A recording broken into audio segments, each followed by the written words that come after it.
Hello बच्चों, let's read the question. कह रहा है define order of reaction, predict the order of the reaction in the given graphs. Okay बच्चों, graph दे रखे हैं दो, इनमें ऑर्डर बताना है क्या होगा रिएक्शन का। T half versus R naught है बच्चों, और आर नोट क्या है बच्चों?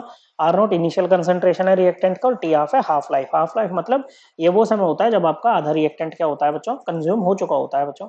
अब जैसे मान लो ए प्लस बी गिव्स, ये कोई रिएक्शन है, इसके लिए हम रेट लो एक्सप्रेशन कैसे लिखेंगे? ये हो जाएगा रेट इक्वल टू के है रेट कांस्टेंट इनटू ए की पावर अल्फा इनटू बी की पावर बीटा बच्चों। ओके, इस तरह से लिखेंगे बच्चों। जो ऑर्डर होता है रिएक्शन का वो क्या होता है? ये अल्फा प्लस बीटा के इक्वल होता है बच्चों। रेट लो एक्सप्रेशन में जो आपकी पावर्स होती है ना बच्चों रिएक्टेंट की कंसंट्रेशन की, वही क्या होता है? ऑर्डर होता है रिएक्शन का बच्चों।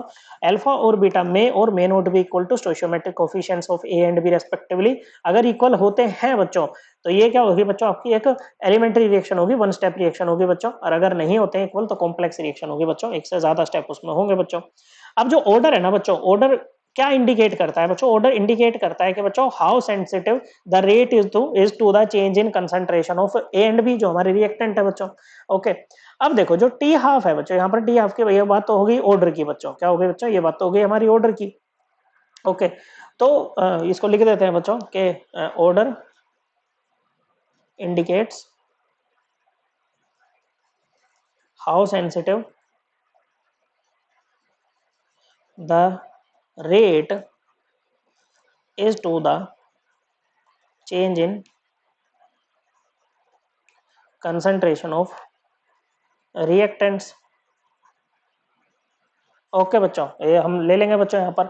अब देखो बच्चों, तो ऑर्डर बताना है, अब यहाँ पर आगे ऑर्डर बताना है टी हाफ और वर्सेस आर नोट का है। देखो यहाँ पर क्या है बच्चों, टी हाफ जो है ना वो इंडिपेंडेंट है इनिशियल कंसंट्रेशन के लिए। ओके ओके बच्चों, अगर हम फॉर फर्स्ट ऑर्डर की बात करें, फर्स्ट ऑर्डर रिएक्शंस की बात करें, तो फर्स्ट ऑर्डर रिएक्शंस के लिए जो टी हाफ होता है ना बच्चों, वो आता है 0.693 अपॉन के क्या होता है? रेट कांस्टेंट होता है। तो यहाँ पर बच्चों टी हाफ की जो एक्सप्रेशन है उसमें कहीं भी आपकी इनिशियल कंसंट्रेशन नहीं आई बच्चों, तो ये इंडिपेंडेंट हुआ ना बच्चों किसके? ये इंडिपेंडेंट हुआ कंसंट्रेशन के बच्चों, इनिशियल कंसंट्रेशन के लिए। तो ये आपका फर्स्ट ऑर्डर का ग्राफ होगा बच्चों, किसका होगा? फर्स्ट ऑर्डर का ग्राफ होगा बच्चों। ओके बच्चों, और यहाँ पर ये डायरेक्टली प्रोपोर्शनल है आर नोट के लिए बच्चों।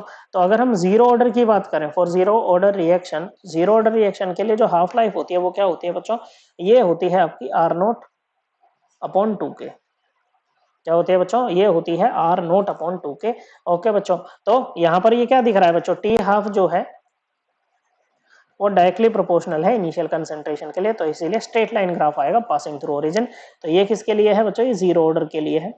तो देखो आप ना यहाँ पर एक चीज याद रखना, जो टी हाफ होता है ना वो इनवर्सली प्रोपोर्शनल होता है ए नोट की पावर n-1 के, या ए नोट की बजाय आर नोट कर लेते हैं। आर नोट क्या है? इनिशियल कंसंट्रेशन है रिएक्टेंट की, और एन क्या होता है बच्चों?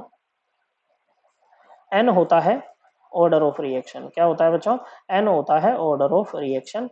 ओके बच्चों, तो हमने बात करी है किसकी? ऑर्डर ऑफ रिएक्शन की बात करी है, और फाइनली हमने क्या बताया है? ये दोनों ग्राफ से रिएक्शन का ऑर्डर क्या आएगा वो भी हमने बता दिया है बच्चों।